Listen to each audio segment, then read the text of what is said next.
말씀은 요한복음 3장 16절 18절, 에베소서 3장 16절 19절 두 군데 보겠습니다. 우리 같이 읽겠습니다. 시작. 하나님이 세상을 이처럼 사랑하사 독생자를 주셨으니 이는 그를 믿는 자마다 멸망치 않고 영생을 얻게 하려 하심이라. 하나님이 그 아들을 세상에 보내신 것은 세상을 심판하려 하심이 아니요 그로 말미암아 세상이 구원을 받게 하려 하심이라. 그를 믿는 자는 심판을 받지 아니할 것이요 믿지 아니하는 자는 하나님의 독생자의 이름을 믿지 아니하므로 벌써 심판을 받은 것이니라. 아멘. 에베소서 3장 16절 19절. 에베소서 3장 16절 19절 같이 읽겠습니다. 시작. 그의 영광의 풍성함을 따라 그의 성령으로 말미암아 너희 속사람을 능력으로 강건하게 하시오며 믿음으로 말미암아 그리스도께서 너희 마음에 계시게 하시옵고 너희가 사랑 가운데서 뿌리가 박히고 터가 굳어져서 능히 모든 성도와 함께 지식에 넘치는 그리스도의 사랑을 알고 그 너비와 길이와 높이와 깊이가 어떠함을 깨달아 하나님의 모든 충만하신 것으로 너희에게 충만하게 하시기를 구하노라. 아멘. 잠깐 기도하겠습니다. 하나님 아버지, 이 시간 저희들이 성탄 감사 예배로 하나님께 예배를 드립니다. 이 시간은 말씀을 듣겠사오니 우리 어린 생명에서부터 장년에 이르기까지 주님의 오심의 의미를 새롭게 인식하고 또 그 사랑의 너비와 높이와 깊이와 길이를 깊이 깨닫고 하나님께 감사와 찬양과 영광을 돌리는 복된 시간 될 수 있도록 성령 하나님 은혜를 베풀어 주시옵소서. 설교자를 붙으시길 간절히 비오며 예수님의 이름으로 기도하옵나이다. 아멘.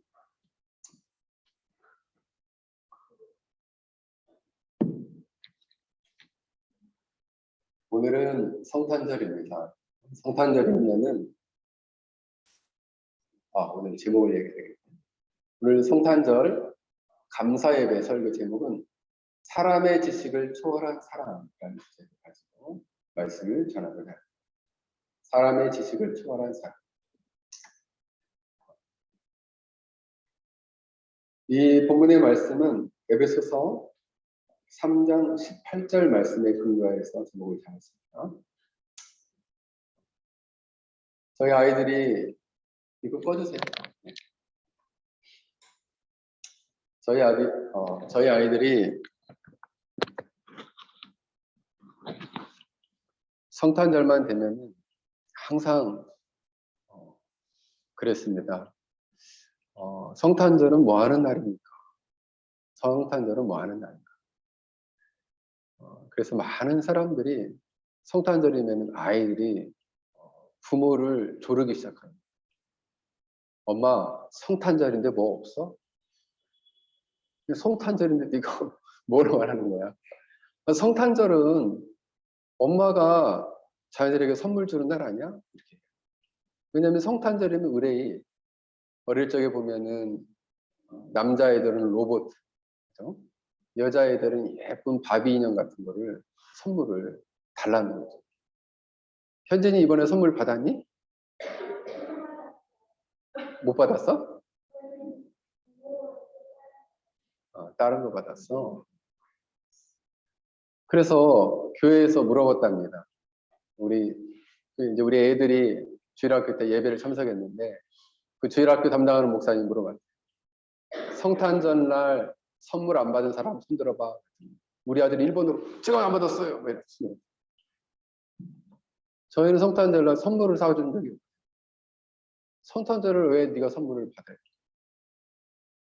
성탄절 날 왜 우리가 선물을 받아야 되죠? 그죠? 물론 성탄을 우리가 기뻐하며 즐거워하면서 서로를 축하한다는 의미에서 선물을 하지만 그게 주된 의미가 아니다. 그런데 이제 이 산타크루스가 등장하면서 성탄절에는 의뢰의 양반을 매달아내 굴뚝을 타고 이제 이 산타크루스가 와가지고 우리에게 선물을 주실 것이다. 저도 어릴 적에 몰라가지고 제가 이렇게 잠자는 그 방 위쪽에다가 양발을 놨어요. 산타클로스가 누줄 줄 알고. 몰라가지고. 그런 거 없어요. 산타크루스가 성탄절의 주인공이 아니거든요. 성탄절의 진정한 의미는 산타크루스에게 선물을 받는 날이 아니다. 오늘 성경을 보면은 예수님이 오신 것은 특별한 의미가 있다는 거예요. 예수님이 오시면 우리가 선물이나 나누면서 그냥 스스로 기뻐하는 정도의 의미가 아니다라는 사실이에요. 여기에는 우리가 사람의 지식을 초월한 놀라운 사랑이 담겨져 있다라는 사실입니다. 오늘 본문을 배경을 보면 에베소서 같은 경우, 에베소 3장을 보면은 바울은 로마 감옥에 갇히게 되었습니다. 그리고 그 감옥에서 에베소에 있는 성도들에게 이방인들을 구원하는 놀라운 비밀에 대해서 깨닫기를 원했어요. 그래서 그는 내가 너희들에게 복음의 비밀을 말한다 하면서 자꾸 비밀을 말하는 거죠. 하람아, 목사님 봐, 목사님 얼굴을 딱 보고, 우리 하윤이도 목사님 얼굴 봐, 목사님 딱 얼굴 보고 설교를 잘 집중해 들으세요. 알겠죠? 그 비밀은 남에게 공개하지 않고 숨기는 일이나 어떤 내용을 말하는 것인데, 헬라어로는 이 비밀이라는 단어는 미스테리온이란 단어예요. 특정한 사람에게만 알려진 가치가 있는 신비한 어떤 내용이란 뜻입니다. 그래서 바울은 특별히 하나님이 정하신 때에 하나님이 이방인을 부르시라고 자신에게 주신 특별한 내용이 있었다는 거예요. 바로 이것은 하나님께서 놀라운 계획을 가지고 영원 전부터 준비된 것이었어요. 그것은 바로 하나님의 아들이신 성자 예수님께서 육신이 되셔서 세상에 오시고 죄인들을 위해서 십자가에 죽으시고 부활하신다는 바로 그 예수님에 관한 비밀이었어요. 그 예수님이 자체가 비밀이었다라는 거예요. 비밀. 이 비밀은 하나님께서 바울이 다메섹에 가는 길 도중에 바로 그곳에서 자신에게 말씀해 주셨다라는 사실이에요. 근데 왜 이것은 비밀일까? 세 가지 의미가 있어요. 첫 번째는 이 비밀은 아무나 쉽게 이해할 수 없는 내용이어서 비밀이에요. 똑같이 들어도 어떤 사람은 우와 하면서 이해를 하는데 어떤 사람은 에게 그게 뭐야? 이렇게 돼요. 집사님, 우리 하람이 성경책을 집사님이 딱 가지고 계세요. 네. 하람이가 지금 목사님 설교에 잘 집중하려고 지금 성경책 자꾸 만지는데 목사님이 자꾸 성경책을 보게 돼. 그러니까 목사님을 딱 봐주면 좋겠어. 알겠지? 아무나 쉽게 이해할 수 없는 내용이었기 때문에 비밀이었다.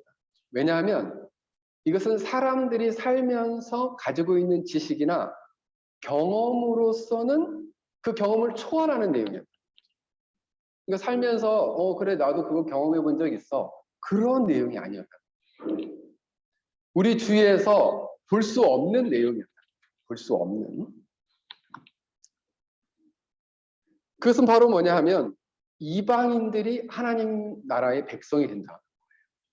유대인들은 살면서 한 번도 본 적이 없어요. 그게 뭐야? 무슨 그런 X 같은 소리야 이런 거. 그건 유대인들이 볼 때는 말도 안 되는 소리예요. 왜냐하면 구약 시대 때는 알려지지 않았던 내용. 그래서 복음의 비밀이다. 둘째로는 이것은 인간의 이성이나 과학적인 방법이나 실험을 통해서는 알 수 있는 방법이 아니라 천재처럼 똑똑한 사람은 알 수 있지 않을까요? 아니면 알 수 없다. 이 복음의 비밀은 그렇게 똑똑한 사람이라고 해서 알 수 있다는 게 아니에요. 이것은 바로 성령 하나님께서 이 비밀의 말씀을 계시와 이 계시를 깨달을 수 있는 정신을 주실 때에 알 수 있는 비밀이라. 인간의 지식이나 천재적인 머리로 알 수 없어요. 그래서 여러분, 똑똑한 사람도 자신의 똑똑함 때문에 예수님을 부인하는 사람이 많아요. 왜요? 과학적으로 증명되지 않아요. 그래서 전도하다 보면 이런 사람 많아요. 하나님을 내 앞에 데려와. 그럼 내가 예수님 믿을게. 하나님은 보이지 않는 분이신데 어떻게 돼요? 천국이 있으면 나한테 보여줘. 그럼 얘가 예수님 믿을게. 아니, 우리가 경험하지 못한 것을 어떻게 보여줘? 우리는 성경에 나온 예를 믿음으로 믿는 것이지. 그러면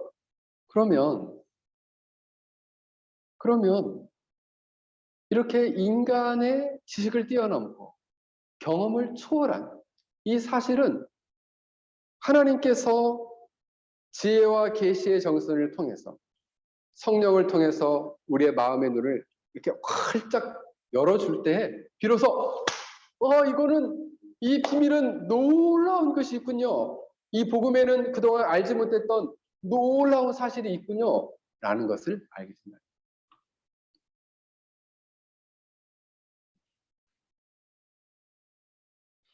사도 바울은 자신 같은 사람이 성도 중에 지극히 작은 자였는데 복음의 일꾼이 되는 은혜를 입었다는 거죠. 그것도 무엇을 위해서? 복음의 비밀을 위해서. 알지 못하는 자들에게 하지나 좀 이렇게 발을 좀 예쁘게 하고 좀 얘기를 했으면 좋겠다. 그지? 요즘 우리가 온전한 예배 생활에 대해서 좀 설교하고 있거든요. 그래서 이 바울은 자신을 하나님이 부르시고 사도로 세우신 목적이 이 복음의 비밀을 잘 가르치기 위해서 자기를 불렀다는 거예요. 그래서 내가 이 일을 너희들에게 이야기한다. 이렇게 말하고 있는 거죠. 왜? 그 비밀이 뭔데? 이방인도 하나님의 백성이 될 수 있대. 나는 그 이방인들에게 복음을 전하는 일꾼으로 나를 부르신 거야. 라고 에베소 교인들에게 말합니다. 그래서 나는 너희들이 이 복음의 놀라운 비밀을 알길 원해. 유대인들만 선택된 민족이 아니고 이 복음 안에는 이방인들, 하나님이 택하시고 부르신 사람도 하나님의 거룩한 백성이 될 수 있다는 거예요. 이건 바로 비밀이야 라고 말했습니다. 근데 이 비밀은 셋째로 이 비밀은 성도들이 사랑 가운데 뿌리를 내리고 그 사랑 가운데 굳어져 뿌리를 내리고 견고하게 서가면서 깨달을 수 있는 사랑의 비밀이라. 그러니까 이 얘기는 뭐냐면 이 사랑을 경험하고 그 사랑의 뿌리를 내려야 알 수 있는 그리스도의 비밀이라. 사랑을 경험하지 않으면 알 수 없는 비밀. 사랑의 뿌리를 내리지 않으면 알 수 없는 복음의 비밀. 그래서 에베소 교인들에게 그리스도의 사랑 안에 견고하고 흔들리지 않고 뿌리를 깊이 내려라 라고 강조하고 있습니다. 바울은 권면하고 있습니다. 너희들이 사랑 안에 뿌리를 내리고 굳게 서게 될 때 인간의 지식을 초월한 예수님의 사랑을 비로소 알 수 있다. 그때 비로소 알 수 있다는 거예요. 그래서 오늘 에베소 3장 18절에 능히 모든 성도와 함께 있는 지식에 넘치는 그리스도의 사랑을 알고 라고 말하고 있어요. 여기서 넘치는 이란 단어는 휘페르 발루라는 단어인데 바로 이것은 초월하다, 능가하다, 저쪽 너머로 넘겨치다 이런 뜻이에요. 그래서 인간이 그리스도의 사랑은 인간이 알 수 있는 지식을 넘어서는 사랑이다. 그 사랑을 너희들이 깨닫기를 원한다 라고 말하고 있는 거예요. 바로 초월적인 사랑. 여러분, 예수님의 사랑은 인간이 이해할 수 없는 사랑입니다. 그 사랑의 넓이와 그리고 높이와 깊이와 길이를 잘 알 수 없다는 거죠. 인간의 사랑은 인간 관계 안에서 일어나는 거죠. 부모와 자식의 관계, 연인과 부부의 사랑, 친구 간의 사랑도 여러 사랑들 가운데 있는 사랑들이에요. 그런데 이들 사랑 중에 가장 대표적인 사랑은 부모의 희생적 사랑을 듭니다. 부모는 특히 우리 여기 페낭에 있는 엄마들은 자녀들을 향해서 너무 희생적인 사랑을 한다 이런 생각을 많이 들어요. 물론 아빠들도 그런 사랑을 한다는 생각이 들어요. 근데 이러한 부모의 사랑도 한계가 있고 영원할 수는 없다라는 사실이에요. 그 사랑은 무조건적인 사랑이 아니에요. 자신의 수고에 대해서 자녀들이 성숙해 갈 때, 아, 그래, 내가 이 사랑을 베푼, 이 사랑으로 이 아이를 키운 보람이 있구나라고 생각한다. 무조건적인 사랑은 아니에요. 부모의 바람과 그 바람에 있어서 소원에 만족시키는 사랑이 될 때, 비로소 그 사랑도 의미가 있다, 이렇게 생각한다는 것이죠. 우리가 알고 있는 사랑은 아무리 훌륭해도 한계가 있고, 조건이 있고, 그리고 인간의 반응에 따라 수시로 그 사랑이 바뀔 수 있는 거죠. 그래서 자녀들이 말을 잘 듣고 순종할 때는 아이고 우리 강아지, 아이고 우리 새끼. 저도 어렸을 때 우리 어머니가 이렇게 자고 있으면 제 엉덩이를 막 두들기면서 아이고 내 새끼 막 이랬어요. 그때는 그 말이 참 듣기 좋더라고요. 그죠? 우리 엄마도 나한테 그렇게 한다. 우리 엄마도 나한테 그렇게 한다. 우리 하임님, 우리 제이슨, 하람이, 들까 말까 했어. 아이고 내 새끼 이러는 거죠. 너 왜? 예뻐서. 너무 좋으니까. 그게 부모의 사랑이에요. 그러나 때때로 말 안 들으면 너는 내 자식이 아니고 왼수다. 이렇게 되죠. 안 그래요? 그게 인간이 가지고 있는, 인간이 알 수 있는 인간의 사랑이에요. 그러나 우리의 반응이나 환경, 상황과 여러 여건과는 상관없는 인간이 도무지 이해할 수 없는 인간 지식을 초월하는 사랑이 있으니 그것은 바로 예수 그리스도의 사랑이다라는 것입니다. 오늘 우리가 성탄절을 맞이하면서 우리가 인간의 지식으로 알 수 없는, 인간의 경험으로 알 수 없는, 인간의 이성이나 과학으로 알 수 없는 그 복음의 비밀 안에 놓여져 있는 예수 그리스도의 사랑과 그 사랑의 깊이와 그리고 넓이와 그 높이를 깨달아 알 수 있는 성탄절이 될 수 있기를 간절히 바랍니다. 그래서 제가 오늘 생각해 봤습니다. 인간의 지식을 초월하는 예수님의 사랑의 넓이와 깊이와 높이, 길이는 어떠할까? 묵상을 해봤습니다. 첫 번째로 예수님의 사랑의 너비는 어떨까?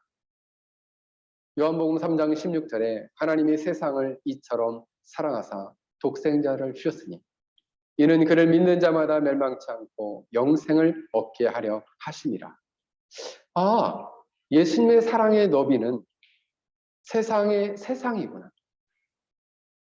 근데 그 세상이라는 것은 무엇을 뜻하는 걸까요? 요한복음에는 이 세상이 무려 51번이나 사용됐습니다.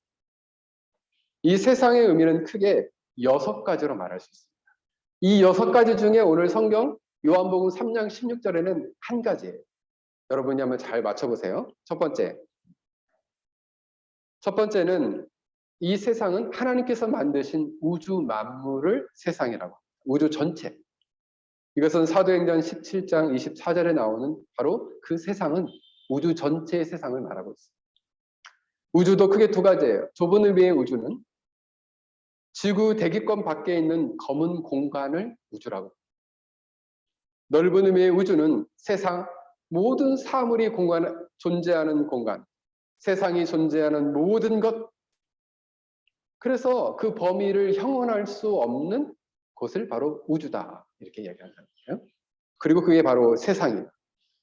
두 번째 세상은 이 땅, 지상에 있는 땅을 의미해요.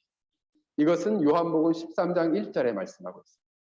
그러면 사람과 관련해서 세상은 로마서 3장 19절에 보면 인류 전체를 세상이라 말합니다. 인류 전체를. 요한복음 15장 18절에 보면 사람과 관련해서 불신자들을 세상이라 말하고 있습니다.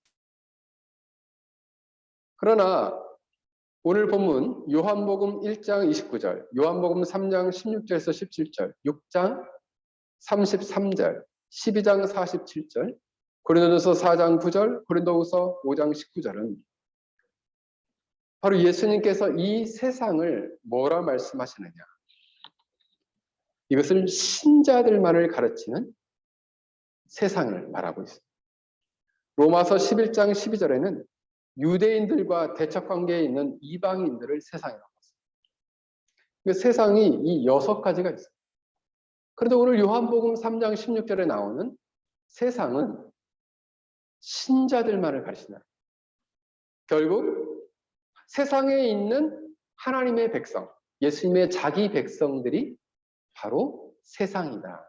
그래서 오늘 요한복음 3장 16절을 잘 생각해 보세요. 하나님이 세상을 이처럼 사랑하사 독생자를 주셨으니 이는 저를 믿는 자마다 멸망치 않고 예수님을 믿는 자가 바로 세상이다라는 거예요. 그로 말미암아 구원을 받게 하려 하십니다. 17절에 말씀하고 있죠. 하나님이 그 아들을 세상에 보내신 것은 세상을 심판하려 하심이 아니라 그로 말미암아 세상을 구원받게 하려 하심입니다. 그래서 마태복음 1장 21절에는 아들을 낳으리니 이름을 예수라 하라. 이는 그가 자기 백성을 그들의 죄에서 구원하실 것임이니라. 자기 백성을 구원하러, 세상을 구원하러 오신 겁니다. 그 세상은 자기 백성. 여러분, 요한복음 3장의 배경을 잘 생각해 봐야 합니다. 요한복음 3장 16절은 예수 그리스도를 믿음으로 영생을 들어간다는 말씀이에요. 그런데 요한복음 3장에는 니고데모를 예수님이 만나셨어요.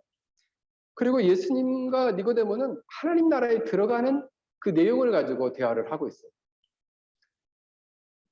니고데모는 생각했습니다. 그는 바리새인이요 유대인으로서 하나님의 나라는 어떻게 들어갑니까? 그는 생각했어요. 구약의 율법을 잘 지키는 사람, 그는 유대 관원이고 그리고 선생이었기 때문에 구약의 말씀을 충만하게 잘 알고 있었어요. 그래서 유대 율법을 잘 지키는 자가 하나님 나라에 들어간다라고 생각하고 있었어요. 그래서 물어본 거죠. 하나님 나라는 어떻게 들어갑니까? 예수님께서는 하나님 나라에 들어가는 유일한 방법은 거듭나는 것이다 말했습니다. 그때 이 니고데모는 이해가 되지 않았어요. 예수님, 사람이 늙으면 어떻게 태어날 수 있습니까? 두 번째로 어머니 뱃속에 들어갔다가 태어날 수 있습니까? 이렇게 물어보고. 그 얘기는 뭐냐면 전혀 이해가 안 되는데요. 그 예수님이 말씀하시기를 육에서 난 것은 육이요 영으로 난 것은 영이니 육체로 난 것은 구원받을 수 없다는 거예요. 육의 상태에 있으면 율법을 지키고 온갖 일을 다해도 소용없다는 거죠.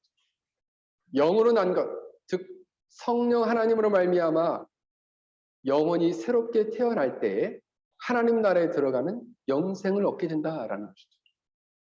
이 사람은 죄를 철저히 회개하고 예수님에 대한 진실한 믿음을 가져서 성령으로 거듭나야만이 하나님 나라에 들어갈 수 있다는 거예요. 그러면서 말씀하시는 것이 바람에게 누군가가 이리 불라 저리 불라 할 수 없는 것처럼 성령께서 우리 영혼을 거듭나게 하시는 것은 하나님의 주권적인 사역이다라고 말씀하고 있습니다. 인간의 입장에서는 구원해 주신 것을 이렇게 은혜로 이렇게 수동적으로 받아들여요. 그러나 하나님 편에서는 적극적으로 100% 적극적으로 능동적으로 생명을 창조하는 일이다. 그래서 하나님이 주권적으로 우리를 생명을 창조해 주신 것을 우리가 믿음으로 받는 것이죠. 그래서 위대한 청교도 목사이신 윌리엄 퍼킨스라는 목사님은 이렇게 설명을 했어요. 하나님께서 우리를 은혜로 부르실 때 우리의 의지는 처음에 수동적으로 작용합니다. 수동적으로 은혜를 받습니다. 하나님께서는 우리의 악한 의지를 변화시키는 과정입니다. 그리고 은혜가 주어지고 거듭난 후에는 선한 의지가 발동됩니다. 선한 의지가 발동되면 능동적으로 하나님의 은혜에 순종합니다. 이것이 하나님의 주권적인 은혜와 작정 그리고 인간의 책임이 조화를 이룹니다. 이렇게 얘기했습니다.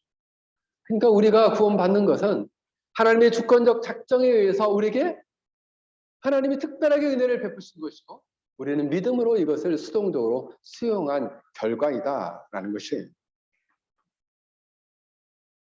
여러분 생각해 보십시오. 원래 본래 인간은 이야기하는 거죠. 그럼 목사님, 왜 예수님은 모든 사람, 보편적으로 모든 사람을 구원하러 오신 거 아니에요? 그러면 만약에 하나님, 예수님이 그것을 위해 오셨다면 모든 사람이 구원받아야죠. 근데 하나님을 부인하며 살아가는 사람도 너무 많잖아요. 그리고 그렇게 부인하고 죽어. 다른 종교를 믿고 죽는 사람이 너무 많아요. 그럼 예수님이 능력이 없어서 구원 못 하시는 거예요? 아니면 스스로 알아서 믿고 구원 받아야 돼요? 그건 말이 안 되는 거죠. 그래서 예수님은 자기 백성을 구원하러 오셨다. 이렇게 말씀하고 계십니다. 세상 가운데 있는 자기 백성을 구원하러 오셨다. 그래서 우리는 질문해요. 왜 어떤 사람만 구원해 주십니까? 성경은 그것은 알 수 없다. 이렇게 합니다.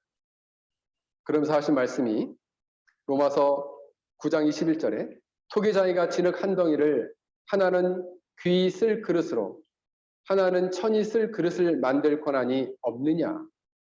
하나님이 구원하시는 것은 하나님의 절대적 주권이라는 거죠. 근데 원래 인간은요. 아담이 범죄한 이후로 태어나면 모든 인간이 하나님의 영광에 이르지 못하다. 모든 사람은 원래 하나님의 심판을 받아 지옥에 가는 것이 마땅했어요. 그냥 원래 태어나면 지옥 가는 거예요. 그런데 그냥 하나님이 알 수 없는, 우리는 알 수 없지만 우리의 지식으로는 다 알 수 없지만 하나님의 특별한 자비와 사랑으로 하나님이 택한 백성들을 택하시고 예정하시고 그들을 구원해 주셨다는 거예요. 그 안에 우리가 속해져 있다는 거예요. 그 안에 우리가 속해져 있기 때문에 할 수 없는 비밀이라는 거예요. 내가 뭐 잘한 것도 없는데 우리를 구원해 주셨다라는 거죠. 그런데 놀랍게도 20세기의 3대 복음 신학자라고 하는 3대 신학자라고 하는 그 중에 대표적인 사람이 비비 워필드라는 미국의 목사님이 계십니다. 이분 굉장히 탁월한 조신학자이기도 하고 설교자였는데 그가 이렇게 얘기했어요. 하나님의 사랑에만 너무 집중해서 모든 사람이 다 구원을 받아 마땅하다고 생각하는 잘못에 빠져서도 안 됩니다. 또 한편으로 하나님의 공의에만 집중해서 모든 사람이 다 멸망받아야 한다고 생각하는 것도 잘못입니다. 하나님의 공의와 사랑은 언제나 같이 나타나기 때문에 예정론이라는 주제에 있어서 공의와 사랑을 곰곰이 함께 묵상해 보면 이 같은 방식은 하나님의 지혜와 공의에 가장 합당한 방식이라는 사실을 알게 됩니다. 그러니까 결국 예수님이 세상을 사랑하러 오셨다는 것은 세상 안에 하나님이 선택하신 자기 백성, 예수님의 자기 백성을 선택하러 오셨다라는 거예요. 이것은 하나님의 놀라운 사랑과 공의의 가장 합당한 방식이라는 거죠.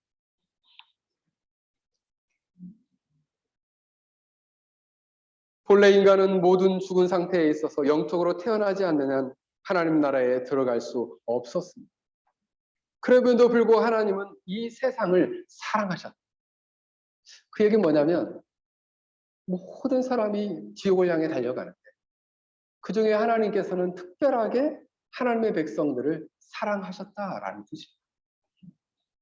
목사님, 나 이성적으로 이해가 안 돼. 하나님이 진짜 사랑이시라면 모든 사람을 구해내. 나 이성적으로 이해가 안 되는데. 제가 오늘 얘기하잖아요. 인간의 지식을 초월한 사랑. 인간의 경험을 초월한 사랑. 인간의 이성을 초월한 사랑. 인간의 경험과 과학적 방법을 초월한 사랑이에요. 제가 말씀드리잖아요. 그러므로 이처럼 하나님이 이 세상을 사랑하신 그 대상은 세상의 모든 사람을 말하는 것이 아닙니다. 원래는 육에 속하였고 원래는 죽은 자였으나 주권적인 택하심으로 사랑하셔서 거듭나게 하시고 그 증거로 예수 그리스도를 믿게 하시는 자, 믿는 자는 영생을 받는다. 그래서 이것은 두 가지 입장이에요. 사람 입장에서 표현하면 믿는 자는 100% 영생은 없습니다. 그러나 하나님 입장에서 말하면 믿는 자는 스스로 선택하여 믿는 것이 아니라 거듭남을 입은 모든 신자가 100% 예수 그리스도를 믿는다. 그 얘기는 뭐냐면 하나님이 주권적으로 선택해서 성령으로 거듭나게 하신 자만이 100% 예수님을 믿게 된다. 이런 말. 이게 성경적이고 이것이 개혁주의 관점이에요. 하나님은 세상을 이처럼 사랑하셨습니다. 그러면 어떻게 하나님은 선택하신 거예요? 어떻게 이렇게 인간이 이해할 수 없도록 우리를 자기 백성을 선택하신 거예요? 하나님의 자비와 사랑은, 잘 들으세요, 하나님께서 원하시는 장소, 하나님이 원하시는 시간에 자유롭게 나타나는, 편파적이지 않고, 이게 칼빈의 말입니다. 그래서 우리에게 희망을 준다. 그래서 위대한 개혁신학자인 헤르만 바빙크는 이렇게 얘기했습니다. 만일 하나님의 예정이 사람의 지위나 권력, 국적에 따라 나타난다면 바리새인과 같은 사람들은 고개를 뻣뻣이 들고 나는 구원받았다 자랑할 수 있었겠지만 세리와 죄인 같은 사람들은 아예 포기하면서 하나님께 나오지 못했을 것입니다. 그러나 예정은 하나님의 자유로운 결정에 따라 이루어지기 때문에, 잘 들으세요, 아무리 악한 죄인이라 할지라도 하나님의 은혜를 바라보며 나올 수 있습니다. 할렐루야. 정말 이해하기 힘드네요. 그렇습니다. 인간의 이해와 지성을 뛰어넘는 사람. 아무리 악한 죄인이라 할지라도 하나님, 나 너무 죄인이에요. 용서해 주세요. 라고 하나님께 와서 회개하면, 그를 예수를 믿게 하면 하나님이 구원해 주신다는 거예요. 그래서 예정은 이런 점에 있어서 하나님의 자유로운 결정에 악한 죄인, 이 악한 죄인은 인종을 뛰어넘고 민족을 뛰어넘고 국경을 뛰어넘고 유대인을 뛰어넘어 이방인에게까지, 선한 사람을 뛰어넘어 죄인까지도, 악인까지도 그 사랑이, 그 은혜가 그들까지도 놀랍게 미치고 있다라는 사실이에요. 그런 점에 있어서 보편적, 그런 면에 있어서 보편적. 이것이 바로 하나님의 자비요 사랑입니다. 하나님의 이 놀라운 사랑의 너비는, 이 세상은 여전히 하나님을 불신하고 사탄의 통치를 따라 죄와 사망에 순종하며 살아가는 세상이요, 죄로 말미암아 영원한 심판 안에 놓여 있는 곳이 바로 세상이라는, 그 세상 가운데 살아가는 인간 가운데 자기 백성을 예정하고 선택하여 그들을 구원하기 위해서 바로 예수님이 이 땅에 오셨다라는 거예요. 이게 비밀이다라는 거죠. 이게 예수님의 사랑의 너비다라고 말씀합니다. 그래서 아들을 낳으리니 그의 이름을 예수라 하라. 이는 그가 자기 백성을 구원하러, 자기 백성을 그들의 죄에서 구원할 자이심이니라 하니라. 이렇게 말씀하고 있습니다. 사탄이 지배하는 죄악된 세상에서 구원하시는 사랑이요, 불신 세상에서 구별된 자요, 하나님께서 구원하기 위해서 택하신 자들이 바로 세상입니다. 우리가 알고 있던 세상이 아니죠. 그죠? 우리가 생각했던 세상이 아니에요.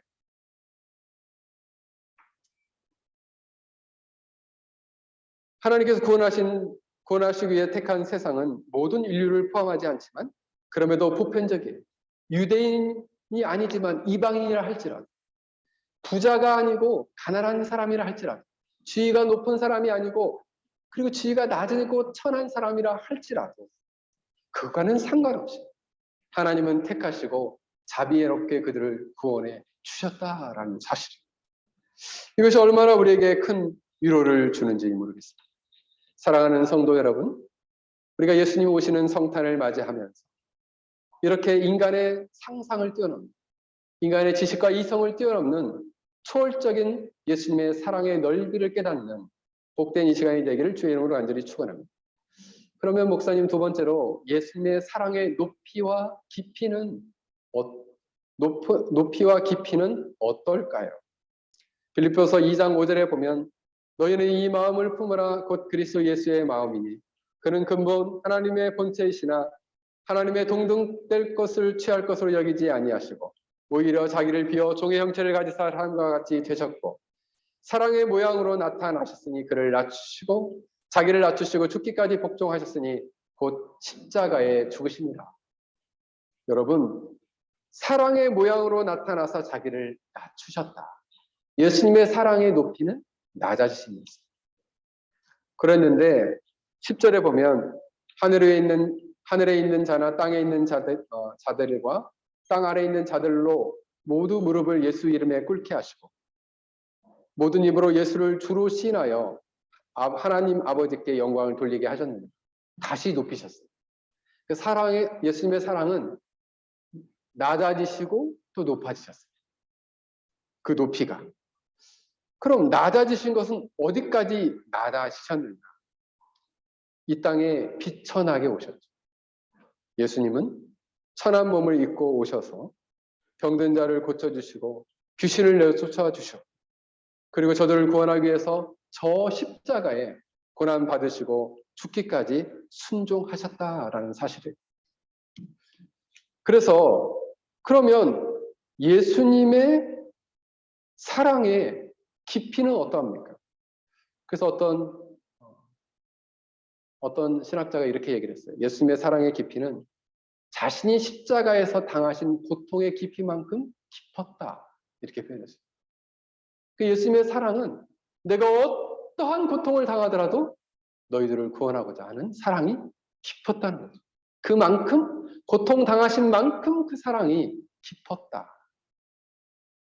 왜냐하면 예수님의 사랑은 십자가에서 구체화된 사랑이기 때문입니다. 바로 예수님의 사랑이 바로 이 십자가의 사랑이 예수님의 사랑을 절정적으로 보여주기 때문입니다. 이사야서 53장 3절부터 보면 그는 멸시를 받아 사람들에게 버림을 받았고 간고 고통을 많이 겪으셨으며 질고 질병의 고통을 아는 자라 마치 사람들이 그에게 얼굴을 가리는 것 같이 멸시를 당하셨고 우리도 그를 귀하게 여기지 아니하셨다. 그는 실로 우리의 질고 질병의 고통을 짊어지고 우리의 슬픔을 당하였거늘 우리가 생각하기를 그는 징벌을 받아 하나님께 맞으며 고난을 당한다 하였노라. 그가 찔림은 우리의 허물을 인하며 그의 상함은 우리의 죄악을 인함이라. 그가 징계를 받음으로 우리가 평화를 누리고 그가 채찍을 맞음으로 우리가 나음을 받았다. 여러분, 이 장면은 뭐냐면 예수님이 철저하게 고난 당하시고 고통 당하시는 장면이 우리의 죄 때문임을 보여줍니다. 그래서 성경에 보면 그는 비천한 자로서 멸시를 받았다. 예를 들면 이런 거 옛날에 조선시대 때 백정들 볼 때 어유 이 천한 놈 이런 것처럼 당신은 천한 사람이에요. 이렇게 무시하는 거죠.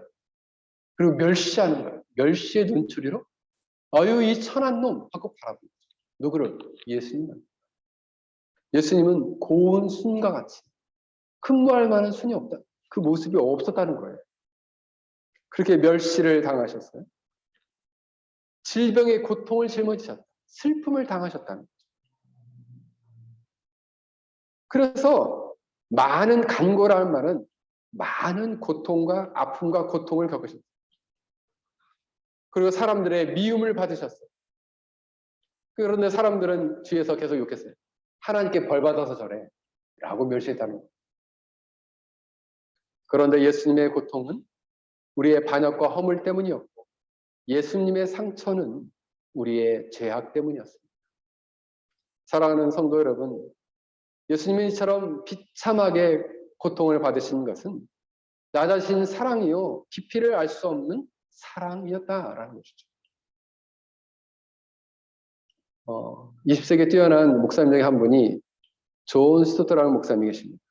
영국의 목사님이신데 이 목사님은 이렇게 표현을 했어요. 그리스도를 하늘로 높이 올릴 수 있을 만큼 지극히 높으며 가장 타락한 인간을 구원하실 만큼 충분히 그분의 사랑은 깊다. 그 사랑은 가장 타락한 인간을 구원하실 만큼 깊다. 이렇게 말씀하고 있습니다. 그래서 예수님이 그러면 왜 예수님이 이 땅에 오셨나요? 요한복음 3장 17절이에요. 오신 이유가 뭐예요? 하나님이 그 아들을 세상에 보내신 것은 세상을 심판하려 하심이 아니에요. 저로 말미암아 세상을 구원하시기 위함이야.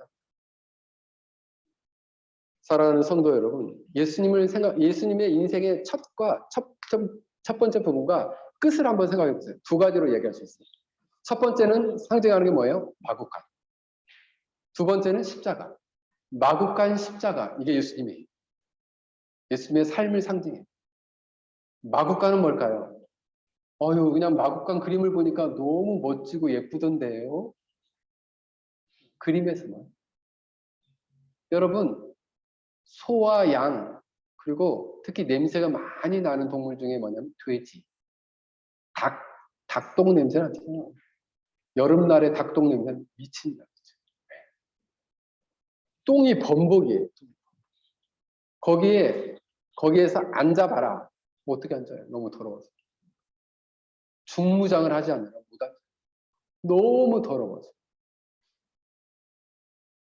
똥이 뒤범벅되고 아주 끔찍한 곳이에요. 사실 마구간.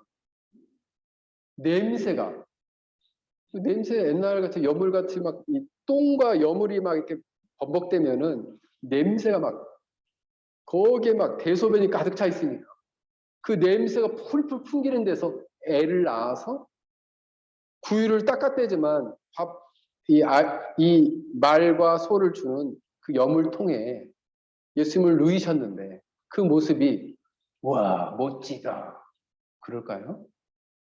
사실 너무나 비참한 모습이에요. 그럼 왜 이렇게 비참하게 오셨나? 좀 좋은 데서 태어나시죠. 예수님이 이 땅에 오신 자체가 사실은 하늘 영광을 버리신 거예요.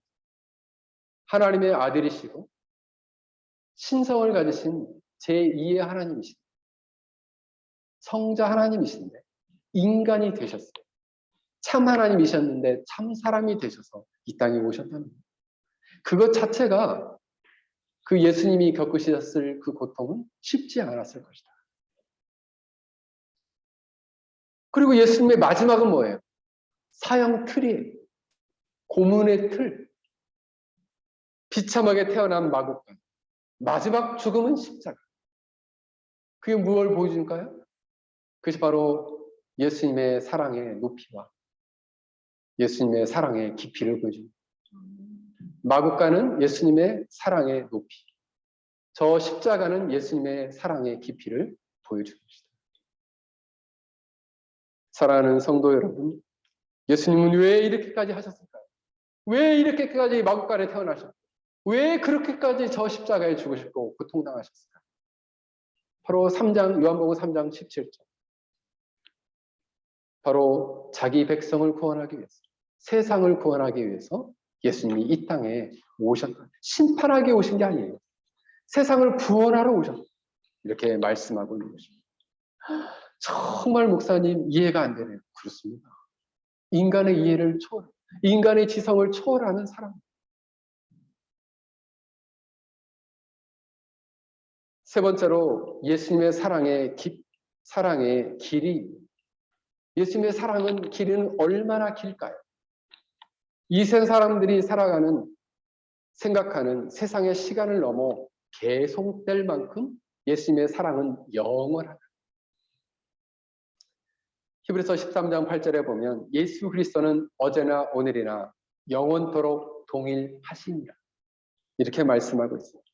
에베소 1장 4절에서 6절에 보면 곧 창세전에 그리스도의 안에서 우리를 택하사 우리로 사랑 안에서 그 앞에 거룩하고 흠이 없게 하시라고 그 기쁘신 뜻대로 우리를 예정하사 예수 그리스도로 말미암아 자기의 아들들이 되게 하셨습니다. 이는 그가 사랑하시는 자 안에서 우리에게 거저주시는 바 그의 은혜의 영광을 찬송하게 하려는 것이다. 예수님의 사랑은 영원 전부터 시작했습니다. 영원 전부터 택하시고 예정하셨다. 현재도 사랑하셔서 우리를 부르시고 어디까지? 영원한 하나님의 나라까지 그 사랑이 길이가 길게 영원토록 계속된다는 거예요. 그러나 사람들의 사랑의 길이는 조석간 아침 저녁으로 변합니다. 그래서 엄마가 아침에 기분 좋았어. 아이고 내 새끼. 저녁엔 기분 나빴어. 아이고 내 이놈. 이렇게 돼요. 그게 왜 그래? 사랑이 변화해요. 이 인간의 사랑은 길이가 짧아요. 부부간의 사랑은 어떻습니까? 신혼 때 결혼했을 때 막 3년 동안은 너무 뜨거웠어요. 3년 뒤에 점점 식어져요. 권태기가 왔어요. 점점 멀어져요. 그 왜 그래요? 사랑의 길이가 짧아서. 인간의 사랑의 길이는 제한돼 있어요. 그래서 그 사랑이 각각 다르다는 거예요. 인간의 사랑은 매우 일시적이고 짧다라는 거죠. 그래서 이렇게 얘기하는 사람도 있죠. 금사빠. 금방 사랑에 빠지는 사람. 그 얘기 뭐예요? 금방 사랑에 식는 사람. 금방 사랑에 빠지고 또 식어. 식으니까 또 사랑에 빠져. 그래서 금사빠예요. 왜요? 사랑이 짧아서. 그래서 실제로 제가 한번 자료를 찾아봤어요. 2021년도 7월 달에 한국 갤럽에서 조사한 것입니다. 19세부터 59세까지 성인 남녀 대상으로 1000명을 대상으로 조사했습니다. 뭐냐 하면 한국 남녀 사람들의 연애 경험과 연애관, 결혼관에 대한 인식 조사예요. 오래 조사한 거니까 아주 따끈따끈한 내용입니다. 그래서 사랑의 내용을 보니까 오늘날의 사람들은 경제적인 이유로 연애를 꺼려한다라는 게 통계예요. 그리고 한 사람과 오래 연애하는 것보다 여러 사람을 만나는 것이 낫다라는 인식이 41.3%. 여러 사람과 많이 만나기보다는 한 사람을 오래 만나는 것이 좋다. 30.1%. 어떤 게 더 많아요? 여러 사람 만나자. 이런. 이게 요즘 사람들의 생각이에요. 그리고 연애보다는 그러니까 취업이나 일보다 사랑이 최고다. 사랑 지상주의를 주장하는 사람은 14.6%. 그럼 연애보다 경제적인 이유로 연애를 포기하는 사람 2명 중에 1명이라는 47.1%. 그 뭐예요? 사랑은 짧고 경제적인 거 이런 게 훨씬 더 중요하다. 요즘 사람들의 생각이에요. 그래서 어떤 사람은 10명 중에 8명은 데이트 비용 때문에 헤어질 수 있다. 돈 때문에 헤어지겠다. 80%가. 그 얘기 뭐예요? 인간의 사랑은 참 짧구나. 참 가치가 없구나. 이렇게 생각이 됩니다. 별로 가치가 없어요.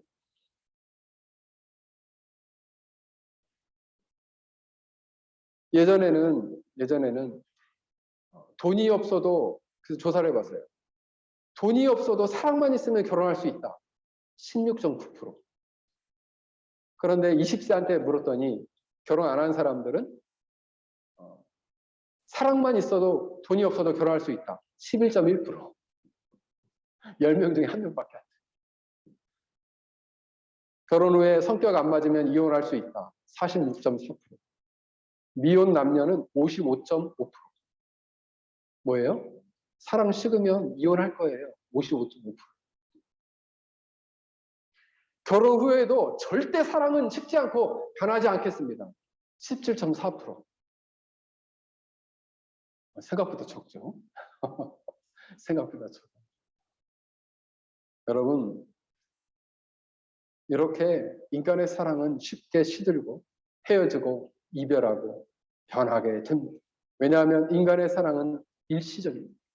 그러나 예수님의 사랑의 길이는 끝까지 사랑하신다는 것.